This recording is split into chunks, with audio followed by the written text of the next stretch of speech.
Speak sponsored by rxcardclub.com.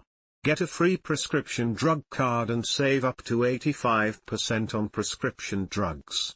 rxcardclub.com, diet soda versus regular soda, which is better for your blood sugar? Key summary.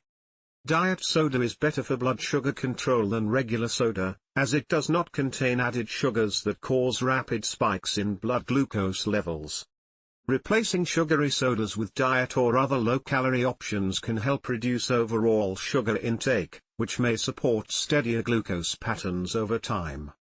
For most people, the healthiest everyday beverages are water and other unsweetened drinks, with diet soda used only occasionally rather than as a primary source of hydration.